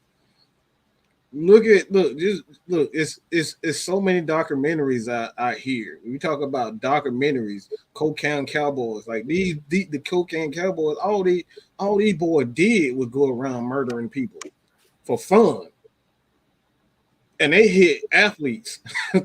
They hit people with money, bro. Use a ticket, bro. You right now, you legacy for some of these people. Some people out here, literally, their whole life dream is to be the biggest gangster, the most notorious gangster that ever lived. So they're gonna do everything possible to have that image live on for the rest of their life, especially if you got money. Mm-hmm. Come on, man. Ray Caruth got involved with some good. But you know what? You got guys out here. So many athletes. You Alex, be honest with you, man. You got guys out here that will literally get at you for being smart. As smart as you are, they will get at you for being smart, bro. These some petty people out here. Right. They will get at you for having gifts. Alex, you have a gift, bro. You don't think we know that? Why do you think we always let you on, and why do you think we always have the conversation? You got a gift, bro. As far as this football talk, you one of the most knowledgeable guys at 18 I think I've ever seen. As far as the X's and O's and the nuances and stuff like that. You know that's what we think when we speak to you. You know that, right? I appreciate that. Thank you. But here's the thing, like I said, the same thing we're saying about Ja Morant is the same thing that we will say to you, man. Just be accountable, and like I said, just watch who you hang out with, because I don't want to see nothing happen to you. I don't want to see nothing happen to him, not because of him, but because of the jackasses he hang around with. Because, like I said, out here, like today's age, motherfuckers would kill you. Motherfucker would kill you over a peanut butter and jelly sandwich now. They would kill your mama. They would kill your grandmama for a 2-piece and a biscuit.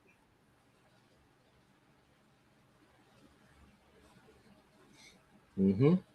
I never thought I'd get to this age where I'm sitting here having a OG talk. Right.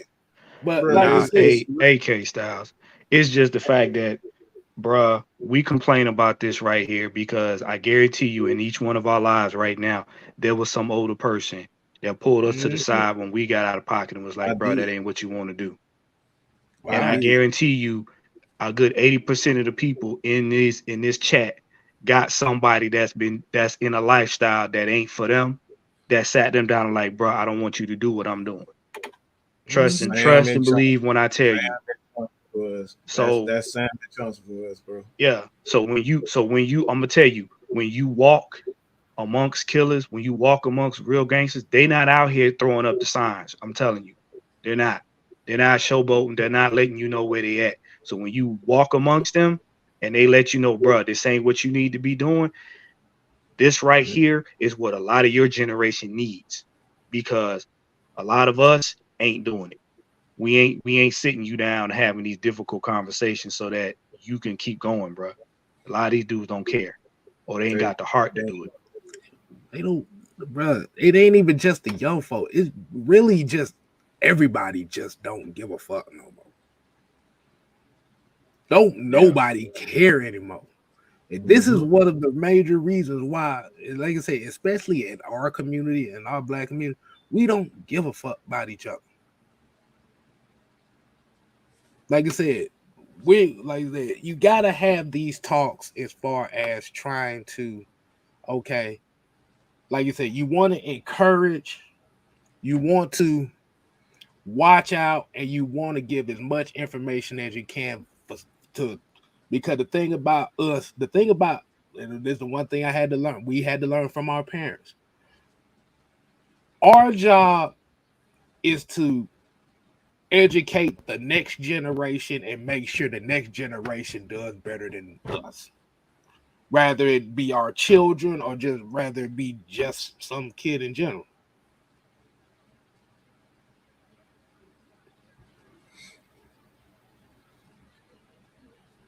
Like you said, there's kids out here. There's guys that are basketball players. There are guys out here that may have been better basketball players than Ja Morant, but guys don't even live old enough to even go to college, just because of the people they hang around with.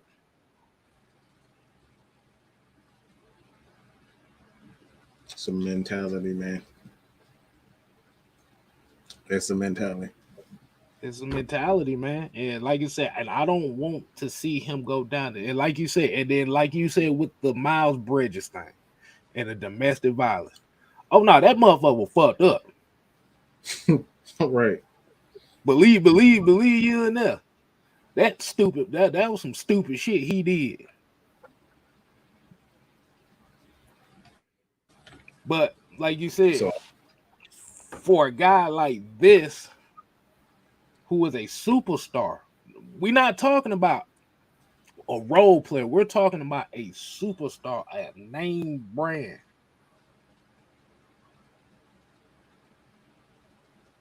This is damn near the same shit that got Michael Vick fucked up. You do know that, right? Yep. Yep. This is the same shit. The same shit. They got Michael Vick fucked up in Atlanta because of the wrong people he was around.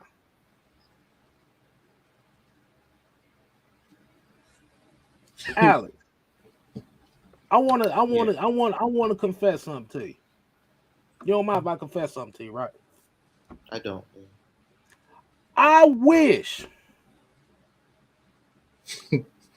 I would have had your knowledge about this and being on live and talking football at 18 years old. I wish. I got started at 28. I got started at 28, bro. At 28, I finally figured this shit out. At 28, you got a whole 10-year start on me. Hey, I wish I knew. You're literally 10 years ahead of the game as far as doing this stuff right here. And I want guys like you. I want the younger guys like you that may have a passion to do stuff like this. I want y'all to succeed. I want y'all to be better than us. And this is real talk. Please. Like I said, Please. outside of all this, competition and all this stuff about who got the better channel, who got the most viewers, who got the most subscribers. Fuck that. I don't care about that. Mm-hmm. I don't give a damn. My bad. I don't give a damn about having more subscribers than everybody. I don't give a fuck about having more views than everybody. The thing I want to do, and this is why I always say, I want to have the conversation. If we have the conversation, that's all that matters to me. Mm-hmm. That's all that matters over here. But here's the problem, Alice, and this is the one thing you don't know. Did you know that our conversations over here and our takes over here, we get vilified because we're quote unquote optimistic about the fact? Did you know that we done got vilified for that? And then now that we embracing it, now we getting more vilified for it. Yeah. They hate us accepting we're the villains. But we don't care. That's why we are the villains over here. This is what we do. But our main objective is to have the conversation, rather it be on one spectrum to the other. We believe in you, but we always say you talking to the motherfucker named Mad Mike. Okay, you talking to a motherfucker who literally I was given the name Mad Mike for not being just out. Just look, everybody that's seen my live, that's truly me, unfiltered to the absolute T. Always been like that. When I tell you, I sit down and I consult my team, and that's how I come to my decisions. I never do anything randomly. I listen to everybody. All right, what y'all think about this? What you think about this? Should I do this? Did I did this good? No, don't do that, Mike. That'd be a little bit too far. Yeah. I actually sit back and listen to these guys. When they tell me I'm wrong about something, I might be in my feelings, and damn sure, believe me, I'm gonna be in my feelings, and I might cuss you out. But I'm just like, all right, you right, man. You damn sure will cuss your ass out. Yeah, we done seen it. But the thing about this group over here, and what a lot of people don't know, is this group works as one. Mm-hmm. We do. It may be 4 or 5 different shows. It may be a whole bunch of different personalities, but everybody feed off each other. Mike gets ideas from me. I get ideas from him. Juan and AFN crew, they get ideas from us. We give them ideas. You got Jew Talk Sports. You got the OGs. You got Noah, Trey. Like I said, this conglomerate thing is real, man. And like I said, and this is all the circle we need. Like I said, we've had a lot of quote unquote people that were cool with us, that are quote unquote fans and subscribers, that turned on us real quick because of our opinion was different than theirs. And you want to know who those people are? Who ain't in the chat no more? Tell you everything you need to know about those people that done turned on us because our opinions were different. Just different. I know like I said, I know this, but this is why we say we different. You're not gonna get no bullshit from us. You're gonna get the absolute truth. And like I said, at the end of the day, people, we believe in Alex. Okay, we believe in Alex, but we see a major one thing that could be incredibly problematic for him as he continues to grow. Ego will destroy your dreams faster than anything. Right. And Wolf is another one. We bounce off ideas off of Wolf too. Yeah, Wolf, man, come on. Hondo, Jamarus, Mr. 58. Yeah, like I said, we bounce ideas off of there too. It's all love over here, man.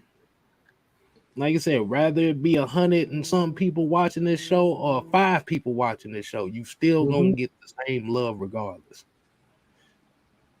Because if it wasn't for Mike, if it wasn't for Maggie, and if it wasn't for Dom, I wouldn't be doing this. And this is why I always show appreciation. Facts on that. But let's go ahead and wind the show down, man. I think we done got. I'm about to start getting emotional. Good God. Hey, y'all got the real Kstylzz. I told y'all, bro. I don't think you're ready for Kstylzz. How you feeling, Alex? What you think about that, man? I first off want to say that, like, Mike, I apologize for what happened to your best friend, and I believe that that's wrong. I just want to say that, like, I don't want to get into my personal situation. I've had many family members that have went down the wrong path in front of my face. I don't really want to get into that. And I personally kind of been some of the fear, like the fear has kind of been manifested through me in certain ways. But I just want to say that, like, I totally agree that, you are like the company that you keep. I agree with that. I'm just an advocator that, as we condemn people that do things that are wrong, which John Morant was obviously wrong. There's no denying that. I believe in eliminating words like, say, gangbanger, or he wants to act hard, or things of that nature, just because in ways that I've seen, it only makes situations worse. When you say that, when I understand what you're saying, that, he's heading down that path where things can get ugly, it almost makes things worse, where they're like, man, I'm just trying to fit in. Because nowadays, coming from the youth speaking, that I know many people around my age, this acting hard. I agree with you, but like you said, that at the end of the day, like, based on what we're talking about, like, the public is going to paint him in that narrative. So, like you said, you can't, like you said, you can't just put that on us. Like you said, if the actions is showing that way, it ain't just us. No, of course. The court of public opinion is going to put that on him. And like you said, that's an image he does not need to be having. Yeah. I agree. And we're just speaking on him. Yeah. We speak. Yeah, there's many other people. Yeah. Everybody deserves a second chance. It's like, at the end of the day, you are what your actions are. So you can, try your best to, like, we can say, all right, I don't like being called things. All right, let's just say for argument's sake, all right, I don't want to be labeled a cheater. But if you're always in every female or every dude face, and your significant other don't like it, then it is what it is. You may not have slept with her, but if you trading text messages, you trading pictures and all that type of stuff, you still, at the end of the day, that's what you are. It's about your actions. Your actions are saying something completely different. So you may not have been you may not have physically cheated, but hey, you thinking about hitting that thing. You know what I'm saying? Like, at the end of it, it's about your actions. Your actions will make what makes you. Your actions are what makes you. You can sit up here and say, I'm not this and I'm not that, and I'm not trying to be a gangbanger, but if you doing things like holding pistols and stuff like that, and then you getting in fights and doing games and stuff like that, those are the actions.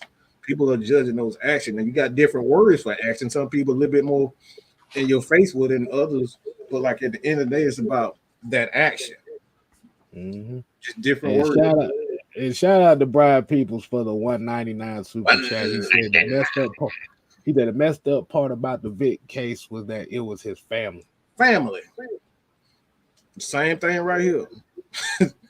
Same thing with Josh. It's his family. That's why I started with it's his father. His father is failing him. Yeah, and we all know it didn't help the fact that his father and Shannon Sharp about to throw hands at the damn Laker game over shit talk.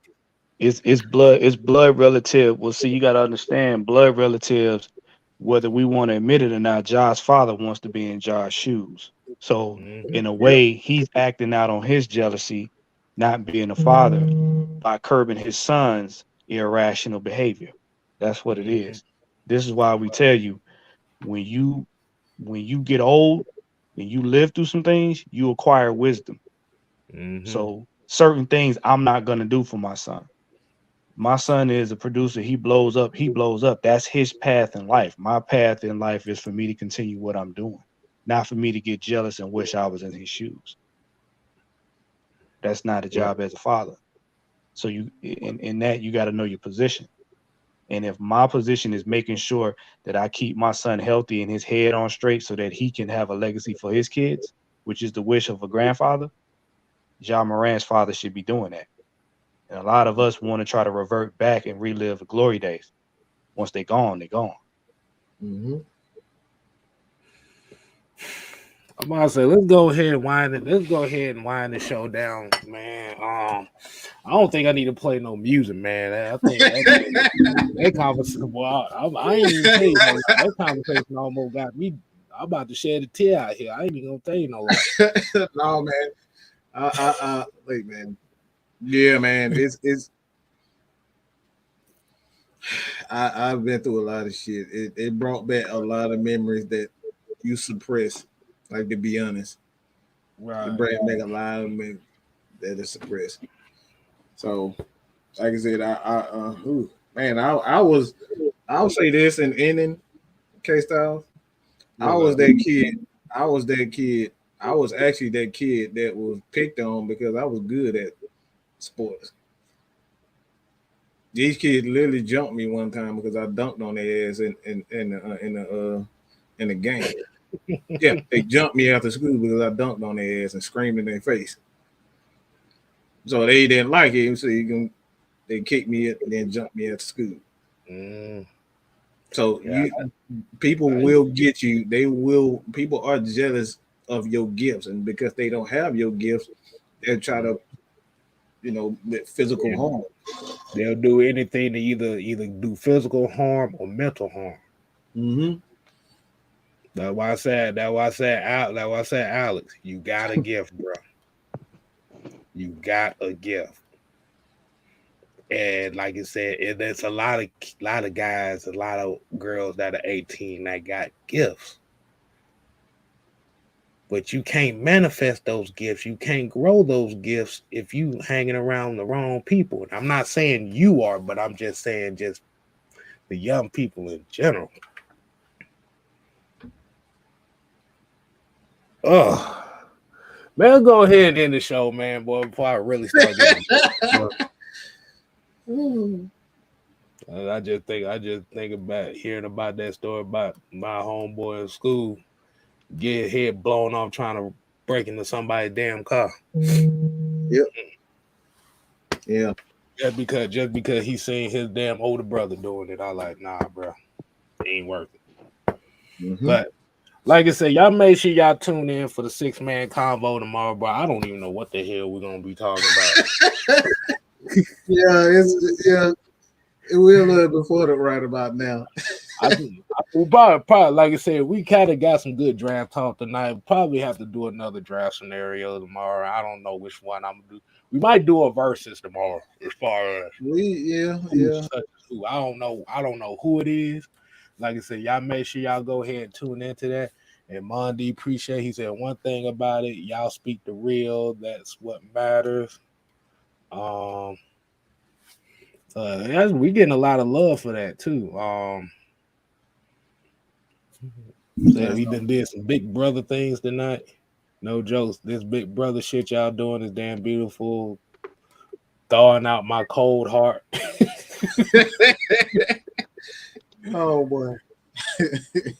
Hey man, it's each one teach one, man. Hey, Yes, somebody looked out for us. We got to look out for the next generation, man. Look, I will say this. I will say this straight on air right now. Folks like Wolf, folks like Jamarius.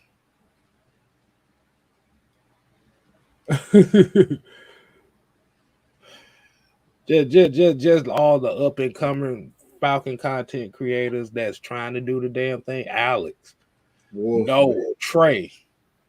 Y'all make sure y'all go and follow them, man. We want to see them do better than us. Because at the end of the day, these Falcon streets, we all can eat. So y'all go ahead and get them a subscribe, man. Alex, you got some final words for the people before we get off? I just appreciate y'all letting me come on and say my thoughts. I genuinely appreciate it. It's good always getting things off my chest. Because like we always said, and it bodes true. Me doing this and us doing this is therapy for us. It really is. And we got a therapist with us too, so yeah. Hey, trust me. I talk to my clients the same way, man. It don't matter. Hey, just like shout out to J Rock. This is another one that said this is one of our backstage guys. This is one of the guys that help us make shit happen around here too. Y'all definitely show love to J Rock. He said, make sure you follow the damn Discord. We're gonna have these, and like I said, these type of discussions gonna happen all day. And somebody said this was Monday night champagne confessions and shit. Like, I didn't even have champagne confession. Yeah, it was a confession, all right. Hey, if y'all like this type, if y'all like this type of content, man, me and Kstylzz, we will definitely put up. Not just doing stuff like this if y'all want it.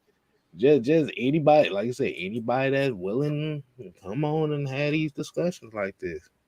But watch out for champagne confessions. Like really, like like Miss Maggie, like me and Kstylzz, we've become regular guests over there. I'm like, we're gonna expand on conversations like this, uncomfortable conversations that need to be talked about. Right. Rather like you said, rather it be like some relationship conversation, mental conversation. Like I said, we just want to be more than just the Falcons. I mean, we appreciate the Falcon content, but we want to show y'all a different side of us that most of y'all may not know. So until next time, people, we ain't here to play. Oh no. We here to stay. Ooh yeah, nigga. You ain't gotta go home. You gotta get the hell. Deuces.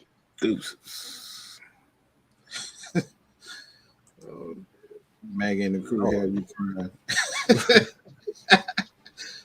Nah, man, we appreciate it.